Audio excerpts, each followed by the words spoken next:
चलो सुनो, आज पिटाना था निर्मल के, इसलिए दुआ कर रही थी आज ही आ रहा है। अरे न तुम लोग के पढ़ते समय तक आना चाहिए था, आ गया।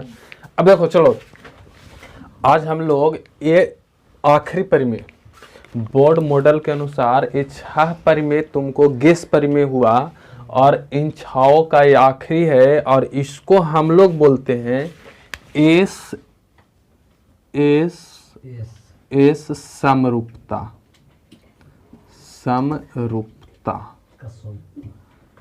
समरूपता ये तुम्हारा एस समरूपता, ठीक है।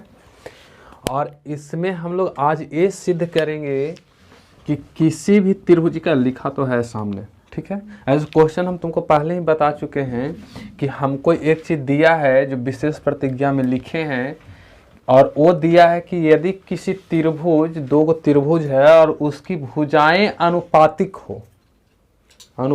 हो और बराबर हो, तो आप ये सिद्ध कीजिए कि वो दोनों के दोनों त्रिभुज कैसा होना चाहिए, समरूप।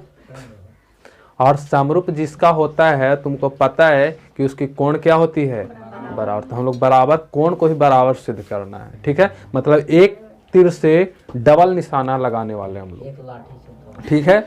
अब देखो, अब यहाँ हमने किया क्या कि विशेष प्रतिज्ञा में हमको ये दिया है और माना कि त्रिभुज DEF तथा त्रिभुज ABC में, तो यहाँ अगर देखोगे तो क्या है, DEF ये त्रिभुज और ABC ये त्रिभुज, 2 हमारे पास त्रिभुज है। और इस दोनों त्रिभुज में हमको ये दिया है कि AB/D, मतलब इस भुजा का और अनुपात में है किसका, DE, मतलब AB/DE। और दिया है AC, ये A है और C, यानी AC/DF है, DF, और बराबर है BC/EF का। और हमको ये सिद्ध करना है कि त्रिभुज ABC, यानी ये बड़ा वाला ब्लैक वाला, और ये समरूप है DEF का होगा बिल्कुल। और कैसे होगा देखो, अब इसमें तुमको करना पड़ेगा रचना। कल भी हम लोग पढ़े थे तो लगभग 4 में रचना किए थे और 1 में रचना नहीं हुआ था। 5 को कल परिमेय पार हुआ है और 2 को पहले हुआ था, 5 नहीं हुआ, तो हम टोटली न जोड़ रहे हैं। अब यहाँ देखो कि यहाँ अगर हम देखें तो यहाँ पास क्या है कि रचना हमने किया है कि ये जो त्रिभुज है ABC, ये त्रिभुज है और इस त्रिभुज में हमने रचना किया है कि इसकी जो भुजाएं, ये वाला दिया हुआ है और ये सब भुजा को हम 1 से बड़ा मान लिए, मतलब काटे ना तो उसका वैल्यू 1 से बड़ा होना चाहिए। और बड़ा क्यों होना चाहिए तुम जान जाओगे जब आखिरी जाओगे। तो सोचो तो कि अगर बड़ा नहीं होगा तो ए और ये तो दोनों बराबर हो जाएगा, और बराबर जब होता है तो फिर समरूप कहाँ, सर्वाक्षम ना। तो 1 से क्या होना चाहिए, उसको बड़ा होना चाहिए। तो इसके पीछे का लॉजिक यही होता है। इसलिए हमने क्या माना कि AB/DE और बराबर AC/DF बराबर BC/EF इज ग्रेटर देन 1।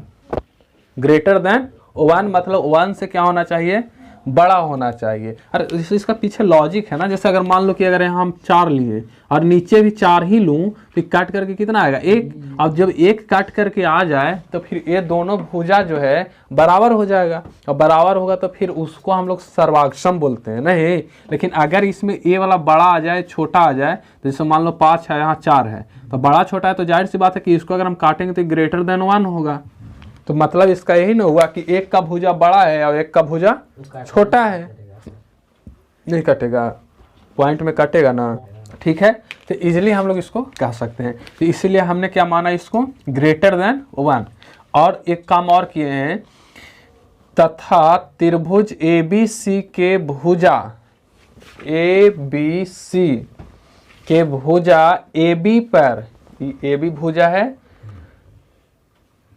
पर AM, यहां से यहां देखो AM, और बराबर खींचा इस DE का।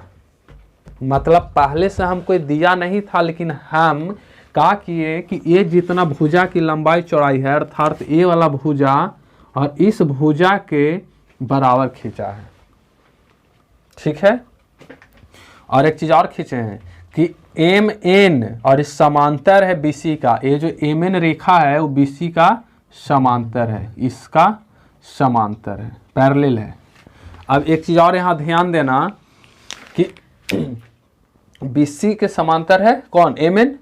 अब चलो हम लोग उपपत्ति में चलते हैं। तो उपपत्ति में जाएंगे तो कल ही सिद्ध किए हैं हम लोग, कल नहीं, इससे पहले वाली क्लास में थेल्स पर में। अगर नहीं पता होगा तो एक बार कॉपी उलाटना और देख लेना।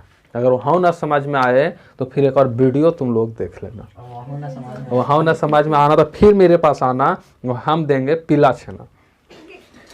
ठीक है, तो अगर यहाँ देखा हो बताएं तो समझो कि यहाँ पास हमने क्या किया कि एम एन जो है वो समांतर है किसका, बीसी का, अर्थात एम एन जो है समांतर है बीसी का। तो तुमको पता है थेल्स साहब ने इस बात को प्रूफ किया था, या हम लोग जानते हैं कि यदि कोई त्रिभुज हो और त्रिभुज में किसी एक भुजा के समांतर अगर कोई दोनों भुजाओं को काट करके पार करे रेखा, तो वो त्रिभुज जिसको काटेगी समांतर रेखाएं उसकी भुजाएं अनुपातिक और बराबर होती है।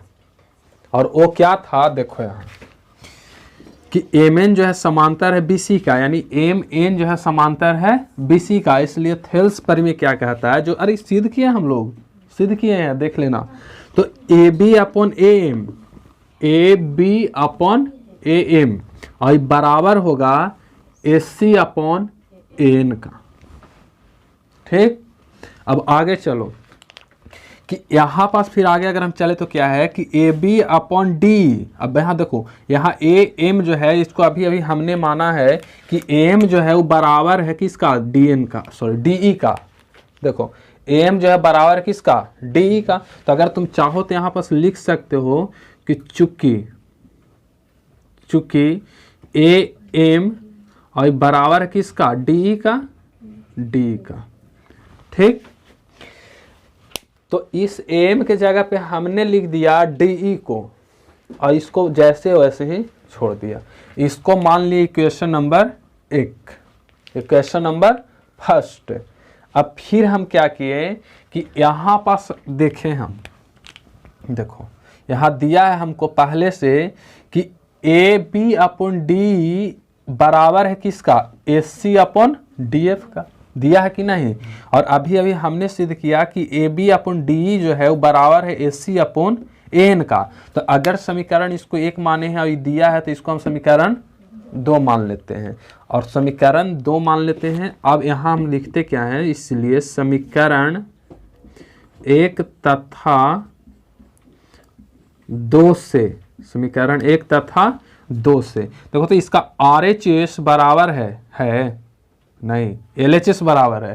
तो अगर एल एच एस बराबर है तो आर एच एस क्या हो जाएगा, बराबर हो जाएगा। मतलब सीधा है कि अगर यहाँ देखो तो ये दोनों को अगर तुम देखोगे तो ये दोनों बराबर है, ये वाला, तो ये क्या होगा, बराबर हो जाएगा। यानी S C upon A N और ये बराबर है होगा किसका, S C upon D F का। ठीक, चलो देखो अगर हम चाहें तो इस चीज को और आगे बढ़ा करके अगर देखें तो क्या होगा कि यहाँ ऊपर का ऊपर बराबर है तो इसको पलट भी सकते हैं। समझ में आ रही बात, अर्थात एसी से एसी को हम काट देते हैं। ठीक है, तो इसको पलट दूं तो क्या बचेगा, यहाँ चला जाएगा, यहाँ आ जाएगा, अर्थात ए एन और बराबर हो जाएगा डी एफ का। मतलब हमने अभी क्या सिद्ध किया कि जो ए वाला भुजा है ए एन, ये बराबर है डी एफ का। ये हम माने नहीं थे, देख लो जो अभी हम रेड लगाए हैं इसको माने नहीं है, इसको हमने सिद्ध करके लाया कि ए एन जो है वो बराबर है डी एफ का। तो अब बताओ तो मेरे पास कितनी चीज सिद्ध हो गई, 2, मतलब एक चीज सिद्ध हुआ, एक चीज दिया हुआ है। और वो क्या दिया हुआ कि ए एम जो है वो बराबर माने हैं डी ई का, और अभी सिद्ध किए कि ई एन जो है वो बराबर है डी एफ का। तो एक भुजा और बच रहा है, उसको सिद्ध कर दो, बात खत्म हो जाएगा। अब एक चीज और समझो तो पुनः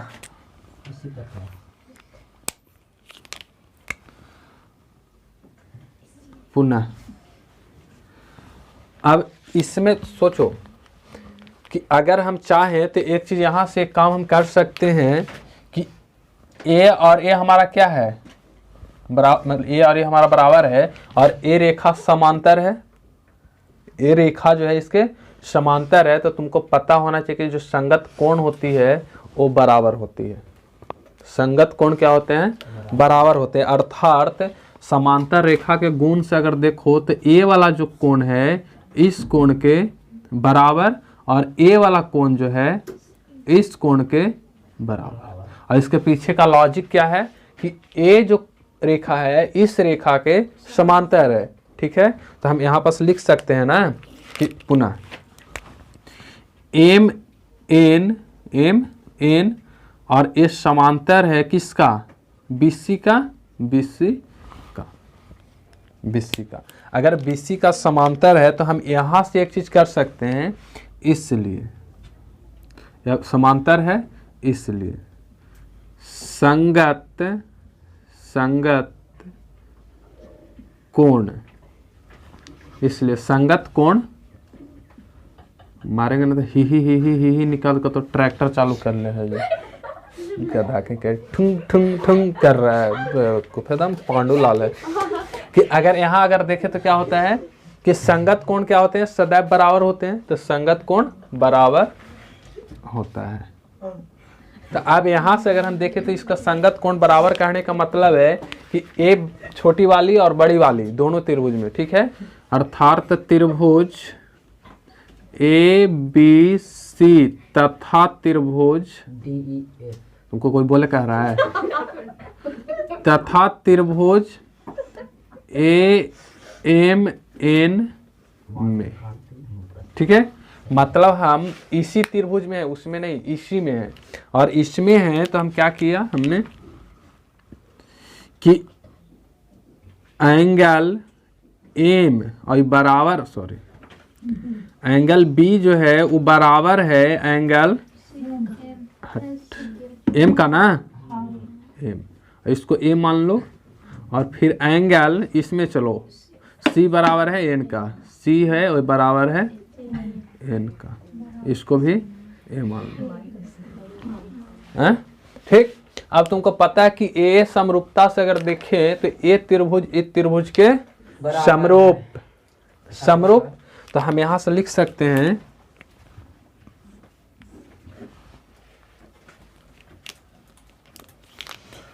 कि त्रिभुज ए बी सी और समरूप है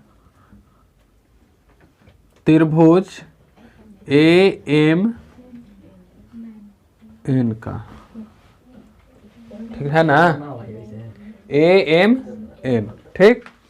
इसलिए समरूप त्रिभुज की भुजाएं क्या होती है, अनुपातिक होती है। तो अनुपातिक होती है तो हम यहाँ लिख सकते हैं कि A B upon A M और बराबर, इधर से चलो तो B C upon M N.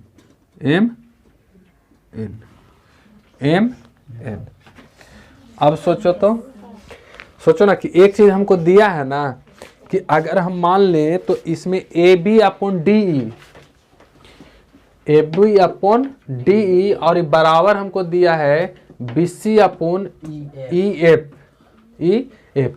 तो ए एम के जगह पे अगर हम डी ई डाल दें तो कोई दिक्कत नहीं। चलो और एक चीज और देखो, तो यहाँ पास अगर हम चाहें तो हम ऐसे लिख सकते हैं कि ए एच का है मछली बाजार बनैले है एकदम, A B upon D E और बराबर बी सी अपॉन एम, ठीक। अब यहां देखो तो सुनो कि यहां अगर देखोगे तो यहां एक चीज तुमको मिलेगा और वो मिलेगा कि A B upon D E और बराबर है B C upon E F का, है। तो अगर हम इसके जगह पे अगर हम लिख लें कि ए बी और अपॉन ई एफ और बराबर इसको जैसे है वैसे ही छोड़ देते हैं, अर्थात B C upon M N. ठीक है। अब सोचो कि यहाँ पास क्यों इसको हम लाया, तो इसको हम लिख लेते हैं कि चूंकि ए बी अपॉन डी और बराबर है B C upon E F का। चूंकि का मतलब ही होता ही है कि दिया है। ठीक, तो आप देखो तो जरा, ओ कहाँ गया, तेरी ना कट रहा है, A B C E F और एम एन। तो एक चीज यहाँ पास देखो हम लोग गलती कर चुके हैं कि बी सी जो है इसको काटना चाहिए था, ए बी अपॉन, ओ देखो गलती ना लिख दी है। सुनो एक चीज तो ध्यान देना कि ए बी अपॉन डी, तो यहाँ पास ए बी नहीं, कितना आ जाएगा बी सी, यहाँ पास गलत किए थोड़ा सा, और यहाँ पास क्या लिखें बी सी। चलो इसको फिर से समझ लो कि ए हमको दिया था ए बी अपॉन डी बराबर B C upon M N. अब यहाँ अगर तुम चाहो तो इस ए बी अपॉन डी के जगह पे देखो, ए बी अपॉन डी के जगह पे B C upon E F लिख सकते हो। तो यहाँ क्या लिख दिया, B C upon E F और बराबर B C upon M N. तो यहाँ से अगर देखोगे तो ए से एक कट जाएगा, तो कटेगा तो बचेगा क्या, ई एफ और बराबर एम एन। इसको अगर तुम चाहो तो एक चीज़ और ध्यान देना कि यहाँ पास देखो, तो अब हम ए पूरी तरह से प्रूफ कर चुके हैं कि ए वाला साइड का बराबर है। देख लो,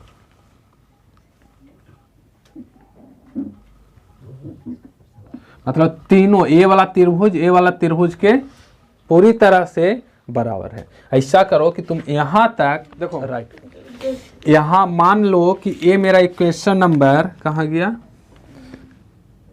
इसको हम मान लेते हैं 2 माने हैं, इसको 3 मान लेते हैं और इसको मान लेते हैं 4।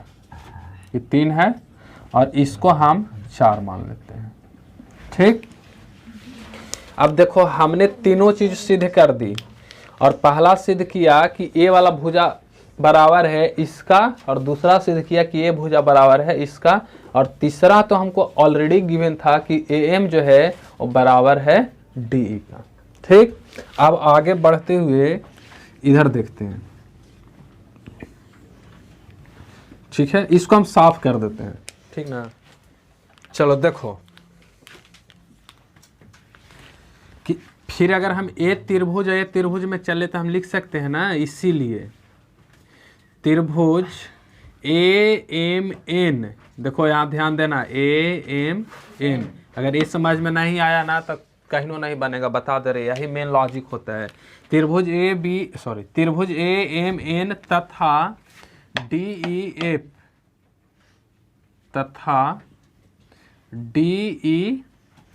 एफ में और ए तो हमको दिया हुआ था कि ए एम जो है ए एम और बराबर है किसका, डीई का, और ये दिया था यानी कि रचना से। इसको हम कहाँ से लाए हैं, रचना से। और एक चीज अभी हमने सिद्ध किया कि एम एन जो है वो बराबर है ई एफ का, मतलब ई एम एन और बराबर है ई एफ का, ई एफ सिद्ध किया।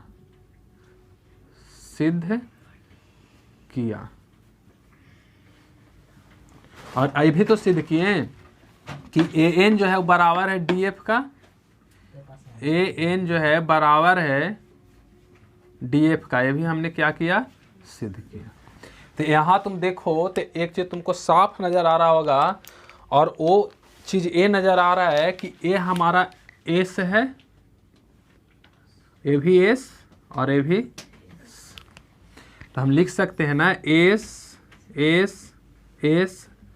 समरूपता सर्वाग समता,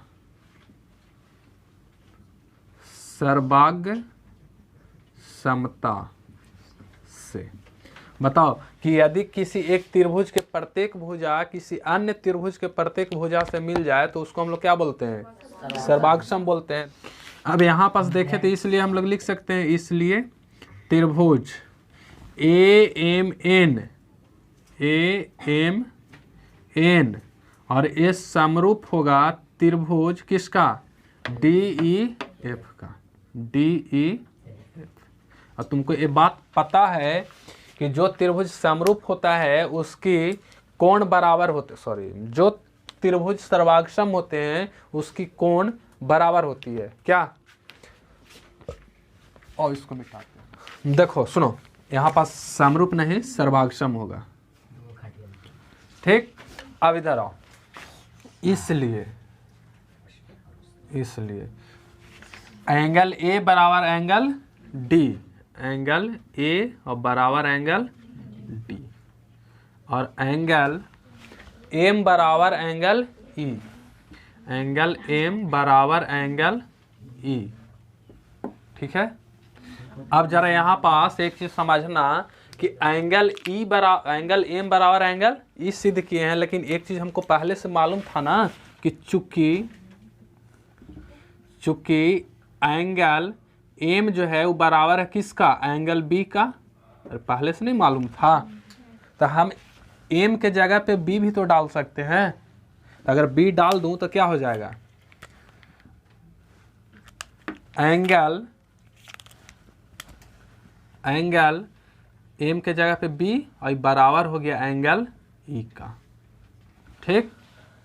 दूसरा एंगल N जो है वो बराबर है किसका? F का। तो यहाँ पास फिर हम लिखेंगे कि एंगल N जो है वो बराबर है किसका? एंगल F का। क्या लगता है? अब फिर यहाँ पास देखो एक चीज़ कि यहाँ तुम पहले ही मान चुके हो या समांतर गुण से पता है कि N जो है वो बराबर है किसका? C का। तो हम लिख सकते हैं ना कि चूंकि एंगल N और बराबर है एंगल C का, तो अगर बराबर है तो इस N के जगह पे C भी हम लिख सकते हैं, एंगल C और बराबर एंगल F। अब बताओ कि यहाँ पास देखो तो हमारे पास ही क्या मिल गया? एंगल A भी हमारा क्या मिला? एंगल A, और A भी हमारा क्या मिल गया? Angle A। लेकिन एक चीज दिया है, परंतु हमको ये चीज दिया है ना कि AB अपॉन DE दिया है। देखो तुम AB अपॉन DE और बराबर है AC अपॉन DF और बराबर है BC अपॉन किसका? EF का। अब बताओ तो यहाँ तुम देखो तो ये तीनों भुजाएं अनुपातिक है और इसके बीच का एक कोण क्या है? बराबर है। फिर से एक बार, ये तीनों भुजाएं आपस में इस त्रिभुज का अनुपातिक है कि नहीं है? देख लो यहाँ से AB upon DE, AC upon DF और BC अपॉन EF, ये अनुपातिक दिया है। और अभी अभी हमने क्या सिद्ध किया कि A कोण इस कोण के बराबर है। देखो एंगल A जो है D के बराबर है। एंगल, देखो गलती मान लीजिए, एक मिनट, इसको नहीं, इसको मानो, इसको ये, और हाँ ठीक है। अब इसको देखो तो एंगल B जो है वो बराबर है किसका? E का। एंगल A वाला इसके बराबर है और एंगल C जो है वो बराबर है एंगल F का, यानी ये वाला कोण जो है इसका बराबर। तो याद करो, कोई भी समरूप त्रिभुज तब न कहलाता है जब उसके भुजा अनुपातिक हो और कोण बराबर हो। तो यहाँ तो वाला नियम पालन हो ही रहा है, इसका कोण क्या है? बराबर है और इसका भुजा क्या है? अनुपातिक है। इसलिए हम कह सकते हैं ना, इसलिए एस या डायरेक्ट लिखो, इसलिए त्रिभुज ABC और ये तुम्हारा समरूप होगा त्रिभुज DEF। देखो हमको प्रूफ यही ना करना था कि सिद्ध कीजिए कि ABC समरूप है त्रिभुज DEF का, और उसके बीच का कोण भी क्या है, बराबर है। तो इसके बीच का कोण बराबर नहीं कर दिए, समरूप भी सिद्ध कर दिए क्या। तो ये हमारा हो गया प्रूफ, प्रूव्ड। ठीक, और आज तुम्हारा मैथ का हुआ bind up, the end. Math होगी खत्म। आज के बाद हम लोग मैथ नहीं पढ़ेंगे। ठीक, अब साइंस की क्लास शुरू होगी।